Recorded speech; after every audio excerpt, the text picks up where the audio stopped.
The following episode discusses disturbing subject matter, which may be triggering for some viewers. Please proceed with caution. Please also keep in mind that this episode is for entertainment purposes only.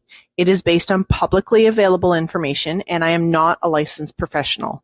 All situations and individuals discussed are alleged unless otherwise stated. Welcome to Crime Time 911, where true crime takes center stage. I'm Mel, and together we'll dive deep into real cases, uncover chilling details, and explore the darker side of the human nature. If you live for the twists, the mystery, and the pursuit of justice, you're in the right place. Hit that subscribe button and turn on those notifications so you don't miss out. Now let's get into it. Today we're diving into the tragic and infuriating story of Paul Bernardo and Karla Homolka. To get a sense of our lovely couple's origins, let's start from the beginning.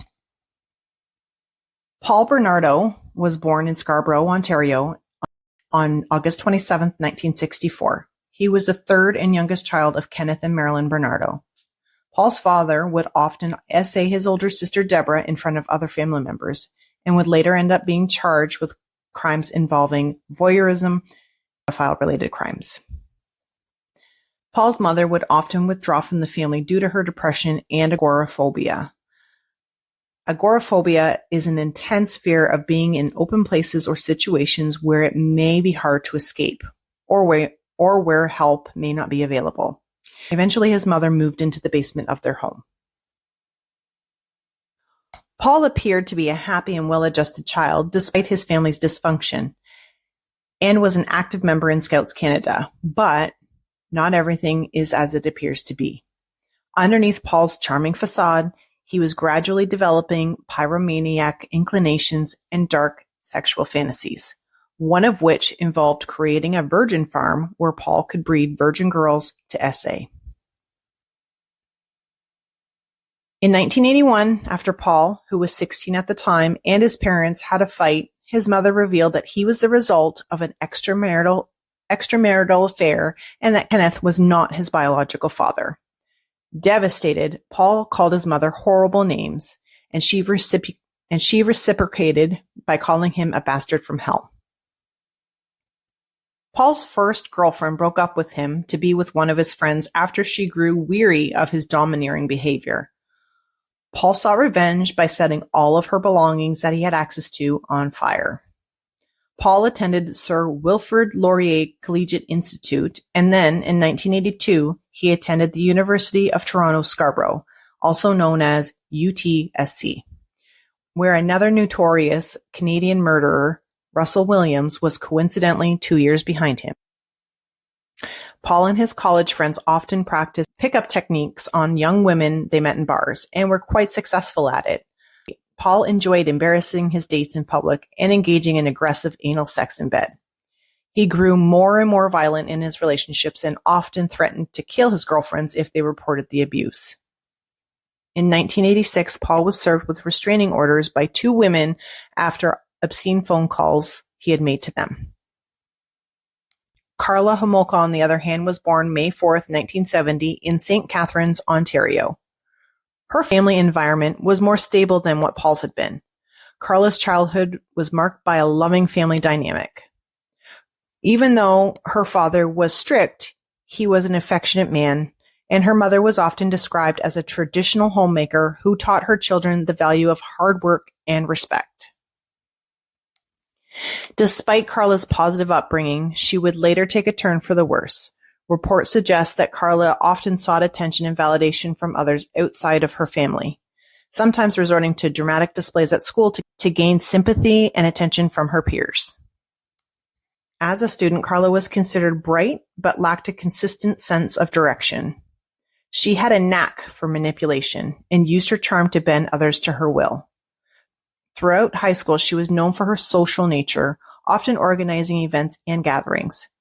But despite her appearance to be outgoing and social, deep down, she had a deep-seated desire to be accepted and feared rejection. In October 1987, Karla attended a pet store conference in Scarborough. This is where she met Paul. The two shared an immediate attraction. As they started their relationship, a complex dynamic quickly developed. Paul's charisma drew Karla in, while her need for acceptance and love kept her tangled in his web of vitality. Karla started to mirror Paul's risky behaviors by engaging in petty crimes and becoming more defiant. As the relationship grew, it would not only prove to be intense, but also destructive. Soon they would be engaged, and this commitment solidified their bond. The highly publicized cases that would emerge from their partnership would later reflect the catastrophic consequences of their union. Trigger warning: the following discusses disturbing subject matter which may be triggering for some. Please continue with caution. Between 1987 and 1990, Paul committed a string of vicious essays in and around Scarborough.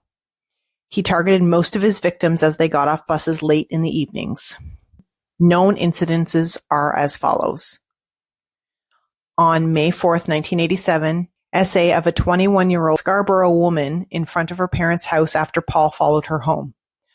May 14th, 1987, the essay of a 19-year-old woman in the backyard of her parents' house. July 17th, 1987, attempted essay of a young woman. Although he beat the victim, Paul abandoned the attack when she fought back. September 29th, 1987, attempted essay of a 15-year-old girl. Paul had broken into the victim's house and entered her bedroom. He jumped on her back, put his hand over her mouth, threatened her with a knife, bruised the side of her face, and bit her ear. Paul fled when the victim's mother entered the room and screamed. Anthony Hainmayer would end up being wrongfully convicted of the assault in 1989 and served a 16-month prison sentence, but he was exonerated after Paul admitted the crime in 2006. December 16th, 1987, the essay of a 15-year-old girl. The next day, the Toronto Police Service issued a warning to women in Scarborough traveling alone at night, especially those riding buses. December 23rd, 1987, the essay of a 17-year-old girl with a knife he used to threaten his victims. At this point, he began to be known as the Scarborough R-word. April 18th, 1988, the attack of a 17-year-old girl. On May 25th, 1988, Bernardo was nearly caught by a uniformed officer staking out a bus shelter. Although the officer noted him hiding under a tree and pursued him on foot, Paul escaped. May 30th, 1988, the essay of an 18-year-old woman in Mississauga, Ontario, about 40 kilometers southwest of Scarborough. October 4th, 1988, attempted essay in Scarborough. Although his intended victim fought him off, Paul inflicted two stab wounds to her thigh and buttock, which required 12 stitches. November 16th, 1988, essay of an 18-year-old woman in the backyard of her parents' house. November 17th, 1988, police formed a task force to capture the Scarborough R-word. December 27th, 1988, attempted essay with a neighbor chasing Bernardo off. June 20th, 1989, attempted essay. The young woman fought and her screams alerted her neighbors. Bernardo fled with scratches on his face. August 15th, 1989, the essay of a 22-year-old woman.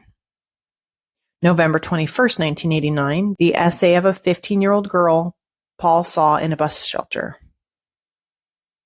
December 22nd, 1989, the essay of a 19-year-old woman.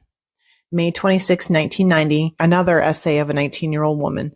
The victim's vivid recollection of her attacker enabled police to create a computer composite portrait, which was released 2 days later by police and publicized in Toronto and surrounding areas. In July of 1990, 2 months after police had received tips that Paul resembled the Scarborough R-word, they finally interviewed him. From May to September 1990, police submitted more than 130 suspects' DNA samples in for testing. In June, a tip was filed by a bank employee, and later a second tip would be filed by Tina Smirnis. Tina was the wife of one of 3 Smirnis brothers, who had been some of Paul's closest friends. Smirnis told detectives that Paul had been called in on R-word investigation back in December 1987. But he had never actually been interviewed. Paul frequently talked about his his sex life to Smyrnis and said that he enjoyed rough sex.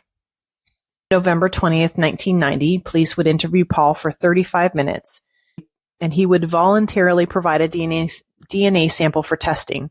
When detectives asked Paul why he thought he was being investigated for the crimes, he admitted that he resembled the composite sketch. Apparently, detectives found Paul to be more credible than Smyrnis. Little did the detective know their trust in Paul would cost the lives of several young girls. By 1990, Paul had lost his job as an accountant and began smuggling cigarettes across the nearby Canadian-U.S. border. He spent long periods of time with the Homolka family, who were unaware of his criminal tendencies and liked him very much. Even though he was engaged to Karla, Paul became increasingly obsessed with Karla's younger sister, Tammy. He peered through her window and entered her room while she slept to pleasure himself. Karla helped Paul gain access to her sister by breaking the windows in Tammy's room. 6 months before Paul and Karla's wedding in 1991, Karla stole an anesthetic from the clinic she worked at. On December 23, 1990, Paul and Karla spiked a rum and eggnog drink with sleeping pills and gave it to 15-year-old Tammy. When she lost consciousness, Paul and Karla began to undress her. Karla applied a cloth soaked in the stolen anesthetic and placed it over Tammy's nose and mouth. As a Christmas gift to Paul, Karla wanted to give Tammy's virginity to him. According to Karla, Paul was disappointed that he was not her first intimate partner. While Tammy's parents slept peacefully upstairs, the couple videotaped themselves R-wording Tammy in the basement. Suddenly, Tammy began to vomit. Karla and Paul attempted to revive her. When they couldn't, they hid incriminating evidence, dressed Tammy, and brought her to her bedroom, and that's when they decided to call 911. A few hours later, Tammy was pronounced deceased at St. Catherine's General Hospital. She never regained consciousness. Despite witnesses seeing Paul and Karla vacuuming and washing laundry in the middle of the night, as well as the chemical burn on Tammy's face, the regional municipality of Niagara coroner and Karla's family accepted the couple's version of events. The official ruling of Tammy's death was accidental, the result of choking on her own vomit after consuming alcohol. Not long after Tammy's death, Paul and Karla would videotape themselves engaging in intimate acts while Karla wore Tammy's clothes and pretended to be her. Paul and Karla moved out of the Homolka house into a rented bungalow in Port Dalhousie to allow Karla's parents to grieve. It would later be reported that during Tammy's funeral, Paul was seen caressing her body in the open casket. Paul and Karla had placed a copy of their wedding invitation, which featured a photo of the couple smiling happily, and they added a note. These items would be discovered 3 years later when Tammy's body would be exhumed. At the request of the Homolka family, these items were then removed. Early morning of June 15, 1991, while touring around Burlington to steal license plates, Paul spotted 14-year-old Leslie Mahaffey. Leslie had been locked out of her house when she missed her curfew after attending a friend's wake. Paul got out of his car and approached Leslie, telling her that he wanted to break into a neighbor's house. Unfazed, Leslie asked Paul if he had any cigarettes. Paul then led Leslie to his car, where he blindfolded her, forced her into the car, and took her to his home in Port Dalhousie. When he arrived, he told Karla they had a victim. True to their pattern, Paul and Karla videotaped themselves torturing and essaying Leslie while listening to pop music. It's reported that at one point, Paul said, and I quote, "You're doing a good job, Leslie, a damned good job," adding, "The next 2 hours are going to determine what I do to you. Right now, you're scoring perfect." On a segment of the tape played at Paul's trial, the assault escalated. Leslie cried out in pain and begged Paul to stop. In the Crown's description of the scene, Paul was sodomizing her while her hands were bound with twine. Leslie would later tell Paul that her blindfold was slipping, which signaled the possibility that she would be able to identify her attackers if she lived. Paul claimed that the next day, Karla gave Leslie a lethal dose of the same anesthetic that killed Tammy, but Karla would claim that Paul strangled the girl. They would then put Leslie's lifeless body in their basement while they attended a family dinner at the Homolka home.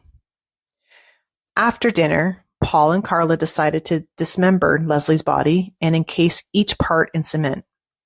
It's reported that Paul had purchased a dozen bags of cement at a hardware store the following day. Paul kept the receipts, which would later be used as evidence at his trial. After using Paul's grandfather's circular saw to cut apart poor Leslie, the couple made numerous trips to dump the cement blocks in Lake Gibson, which is 18 kilometers south of Port Dalhousie.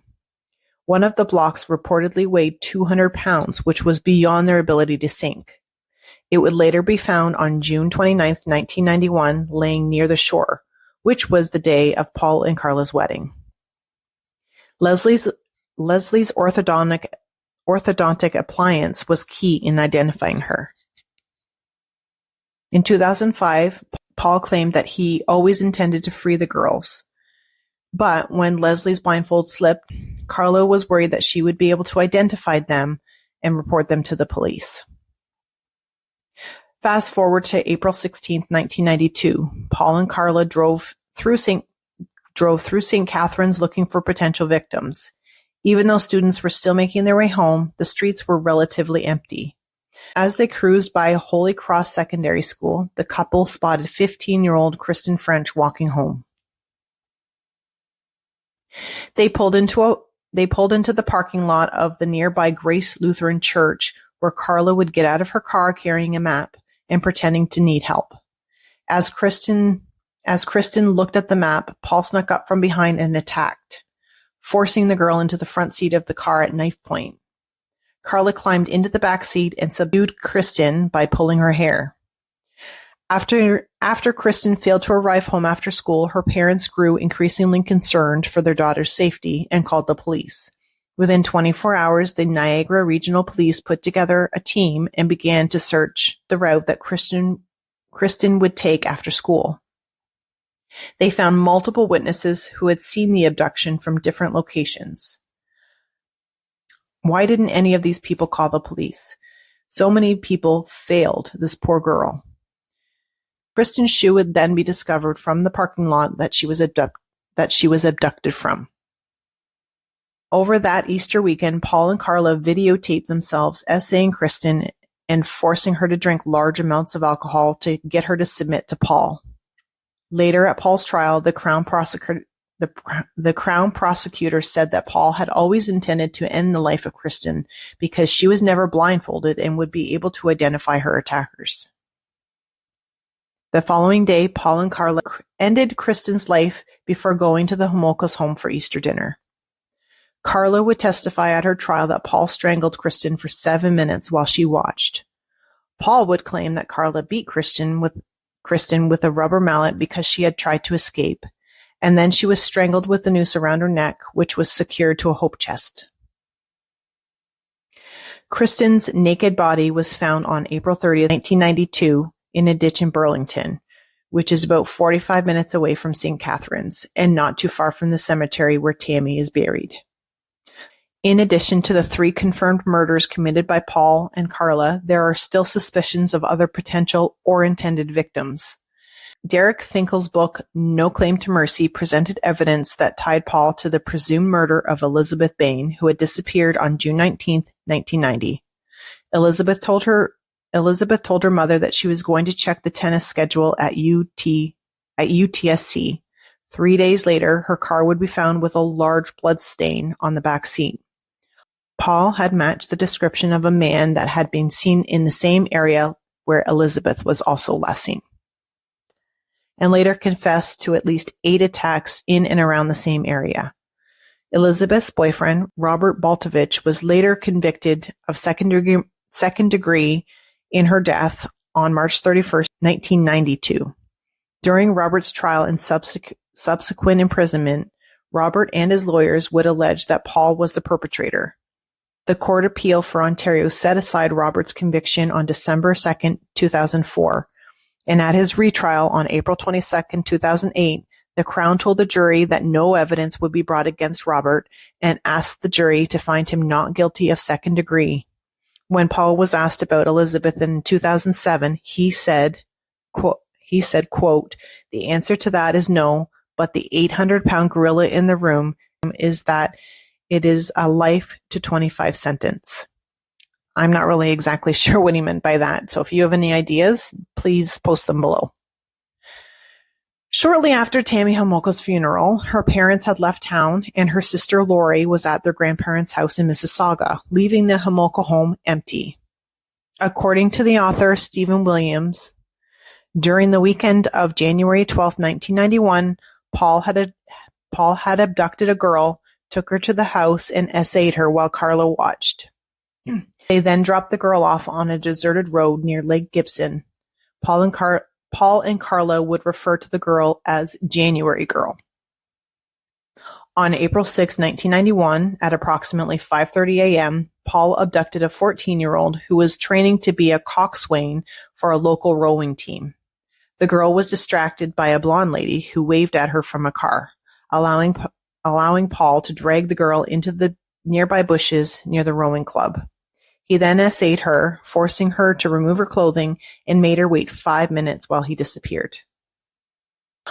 June 7, 1991, Karla invited a 15-year-old girl, who was referred to as Jane Doe during the trials, that she had befriended at a pet shop 2 years earlier.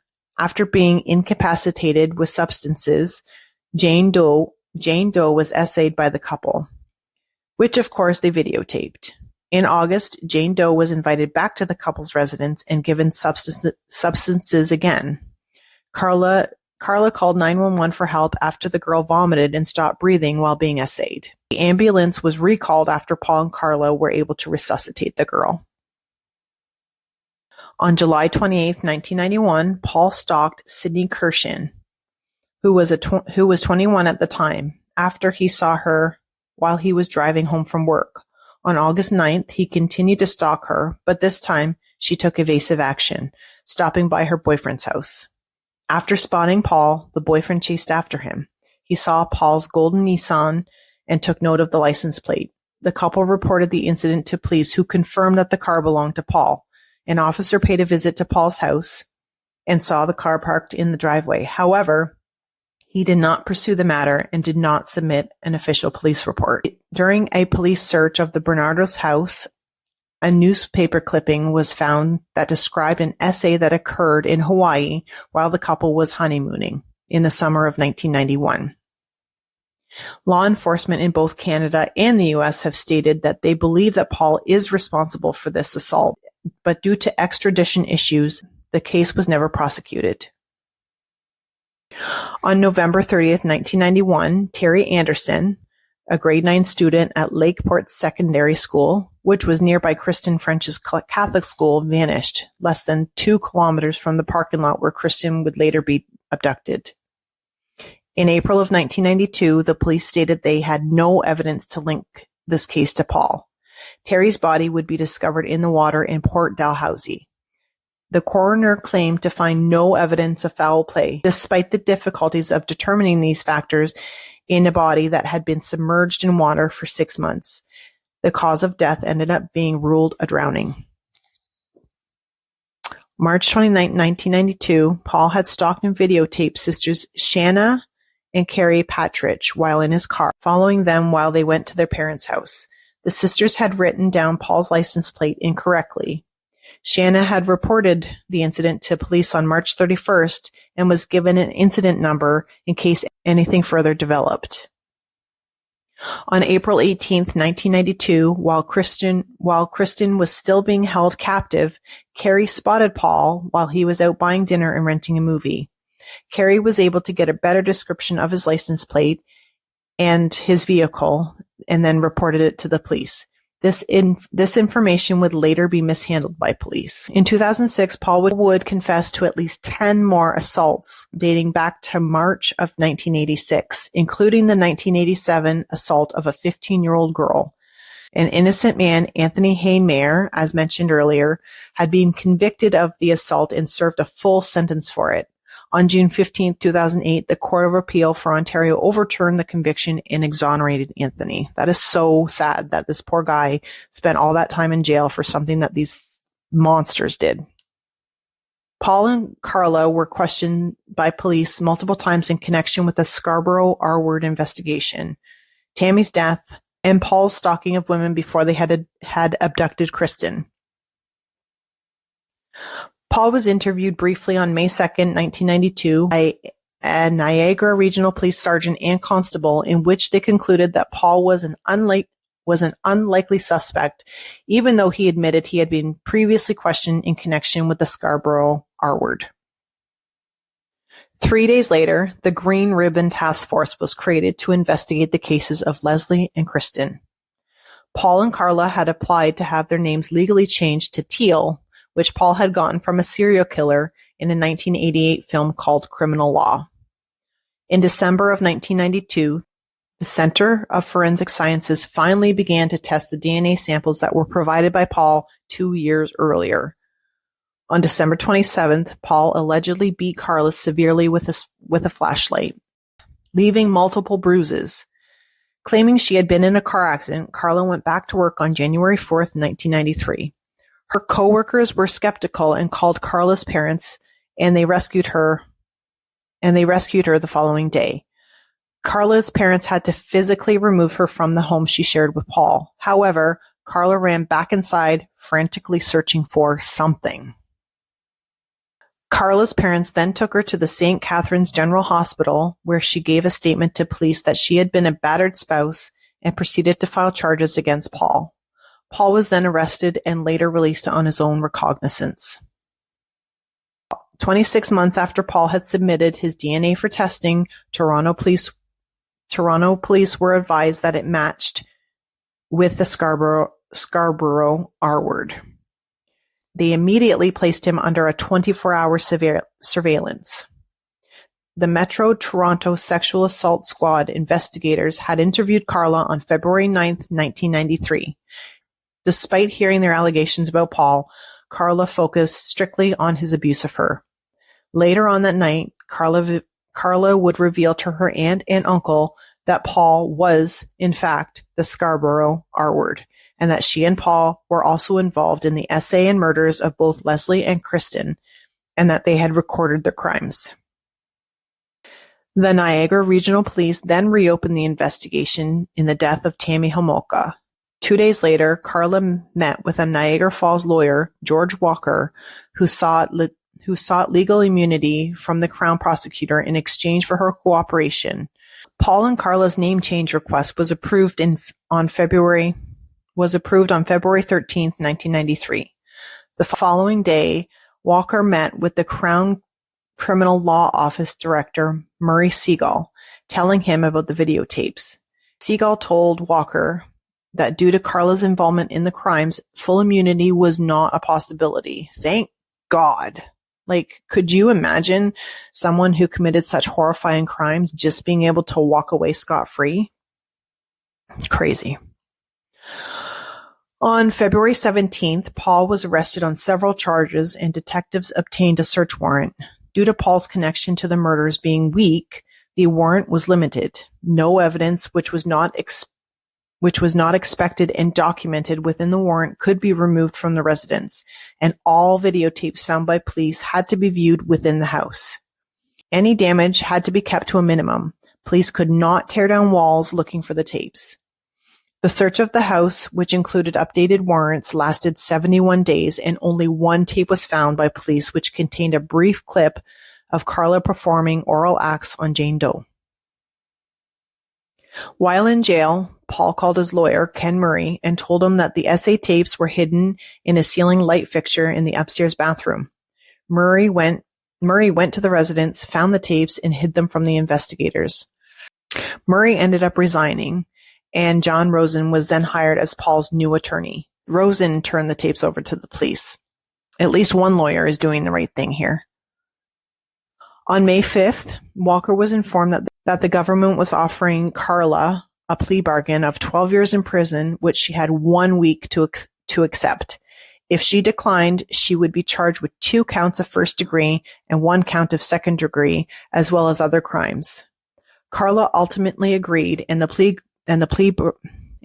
bargain was finalized. She then began to give statements to the investigators. She told police that Paul bragged about essaying as many as 30 women. That was twice as many as police had suspected. Karla's plea bargain was criticized by many Canadians because Murray, Paul's first lawyer, withheld the videotapes exposing Karla's involvement in the crimes for 17 months.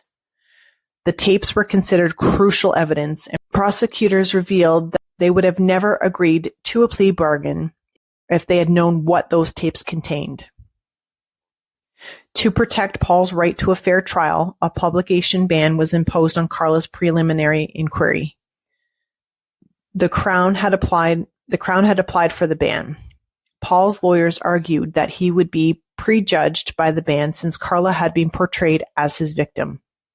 Public access to the internet effectively nullified the court's order, as did the proximity to the Canadian-US border. The American media were not subject to the publication ban and began to publish details of Karla's testimony, which were distributed by electronic ban breakers. In February 1994, Karla divorced Paul. Paul's trial for the murders of Kristen and Leslie began in 1995. It included Karla's detailed testimony and the videotapes of the essay. Paul testified that the deaths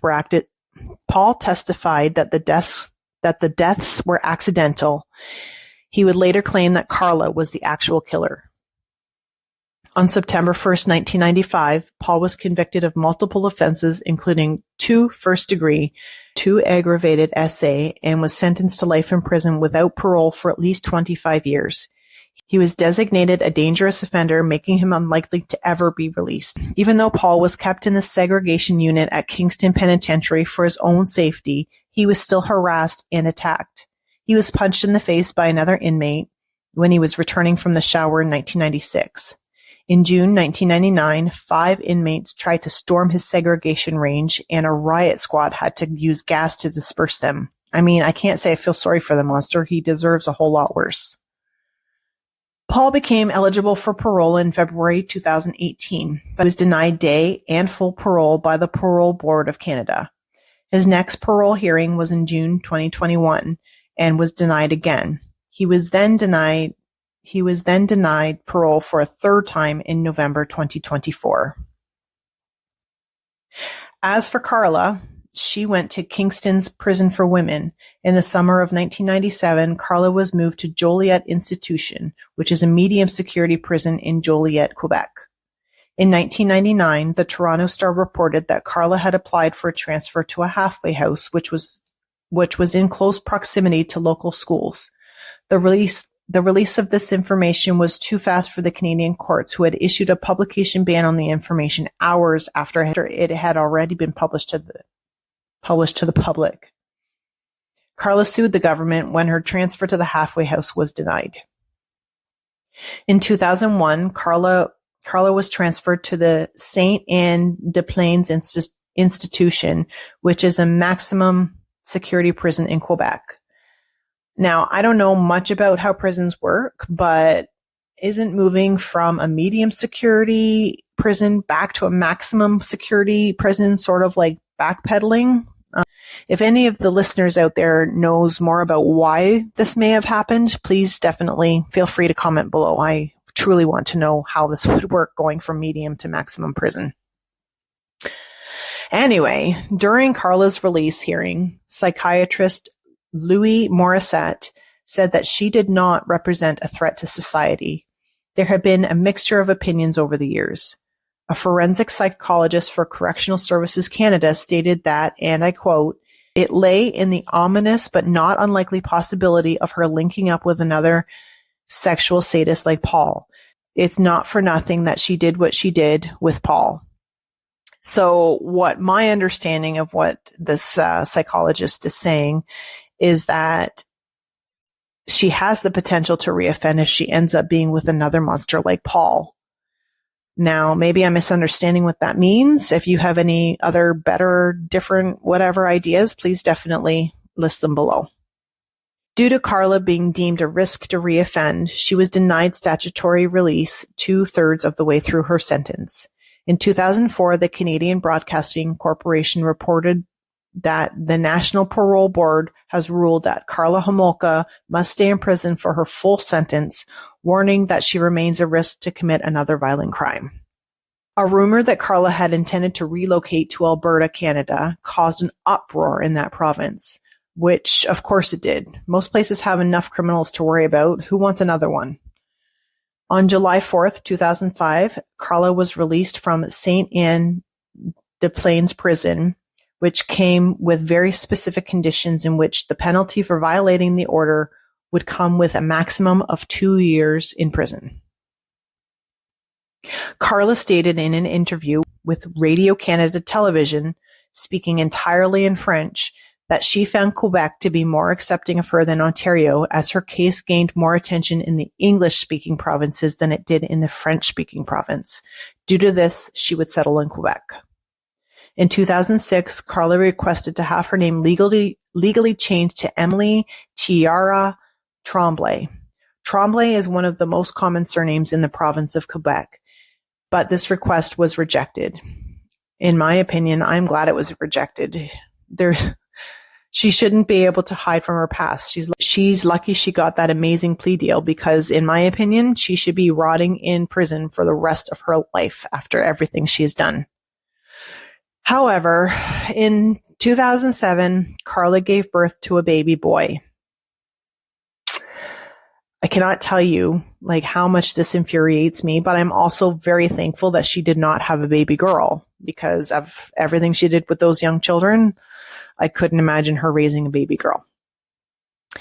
Quebec's Children's Aid Society said that despite Karla's past, the new mother would not automatically be scrutinized.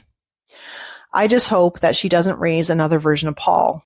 I send all good vibes that this innocent baby boy does not inherit his mother's sadistic tendencies, and that he becomes an amazing human. As per new reports in 2016, Karla was living in, I apologize, I have no idea how to say this correctly, Chateauguay, Quebec. Even though I'm Canadian, I do not speak French very well. Anyways, she was living in that part of Quebec with her children. The last update was in 2020 that stated that Karla was living in another part of Quebec without her husband or her children. So what do you think about this case? Please leave your comments and your thoughts below. Next time, we'll be covering another chilling case, the disappearance of Cindy James. So be sure to subscribe so you don't miss it. Thanks for listening to Crime Time 911. Stay safe, stay curious, and remember to always trust your gut.